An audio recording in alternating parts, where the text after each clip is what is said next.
ಭಟ್ಟಿಗಿಳಿಸು ಎಂಬ ನುಡಿಗಟ್ಟಿನ ಅರ್ಥವೇನು? ಹೆಂಡವನ್ನು ತಯಾರಿಸು, ನಕಲು ಮಾಡು. ನಕಲು ಮಾಡು. ಮುಂದಿನ ಪ್ರಶ್ನೆ. ಮೀನನ್ನು ಹಿಡಿಯುವ ಬುಟ್ಟಿ ಎಂಬ ಅರ್ಥವನ್ನು ಕೊಡುವ ಶಬ್ದ ಯಾವುದು? ಕೂಣಿ, ಖೂನಿ. ಕೋಣಿ ಫಸ್ಟ್. ಮೊದಲನೇದು. ಮೂರನೇ ಪ್ರಶ್ನೆ. ರಾಮಾಯಣದಲ್ಲಿ ಸಂಜೀವಿನಿ ಲತೆಯು ಯಾವ ಪರ್ವತದಲ್ಲಿ ಇತ್ತು? ಚಂದ್ರದ್ರೋಣ ಪರ್ವತ, ಇಂದ್ರದ್ರೋಣ ಪರ್ವತ? ಇಂದ್ರದ್ರೋಣ ಪರ್ವತ. ಮುಂದಿನ ಪ್ರಶ್ನೆ. ಈ ಗಾದೆಯನ್ನು ಪೂರ್ಣಗೊಳಿಸಿ. ಬಡವರನ್ನು ಕಂಡರೆ. ಮುಂದಿನ ಪ್ರಶ್ನೆ. ಈ ಒಗಟನ್ನು ಬಿಡಿಸಿ. ಹಚ್ಚಿಗಿರುವಾಕೆ, ಪುಚ್ಚ ತೆರೆದಾಕೆ, ಕಲ್ಲ ಮೇಲಿಟ್ಟು ಖಾರ ಅರೆದಾಕೆ ಯಾರವಳು?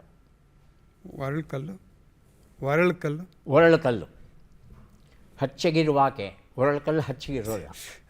ಉತ್ತರವನ್ನು ನೋಡ್ತಾ ಹೋಗೋಣ. ಒಂದು ಉತ್ತರ ಭಟ್ಟಿ ಇಳಿಸು, ನಕಲು ಮಾಡು. ಉತ್ತರ ಸರಿಯಾಗಿದೆ. ಆಯ್ಕೆ 2. ಮೊದಲನೇದು ಕೂಣಿ ಅಂತ ಹೇಳಿದ್ದೀರಿ. ಉತ್ತರ ಸರಿಯಾಗಿದೆ. ಮೂರನೇ ಪ್ರಶ್ನೆಗೆ ಉತ್ತರ ಚಂದ್ರದ್ರೋಣ ಪರ್ವತ ಆಗಿತ್ತು. ಈಗ ಬಾಬಾ ಬುಡನ್ಗಿರಿ ಅಂತ ಕರಿತೇವೆ. ಈ ಹಳೆ ಶಬ್ದವನ್ನು ಬಳಸ್ತಾ ಇಲ್ಲ. 4ನೇ ಪ್ರಶ್ನೆಗೆ ಉತ್ತರವನ್ನು ನೋಡೋಣ. ಬಡವರನ್ನು ಕಂಡರೆ ಭಿಕ್ಷುಕರಿಗೂ ಅಸಡ್ಡೆ ಅನ್ನೋ ಪ್ರಯೋಗ ಉಂಟು. ಬಡವರನ್ನು ಕಂಡರೆ ಬಿಲ್ಪತ್ರೆಯು ಬುಸ್ ಅನ್ನುತ್ತೆ ಅನ್ನೋ ಪ್ರಯೋಗವೂ ಕನ್ನಡದಲ್ಲಿ ಉಂಟು.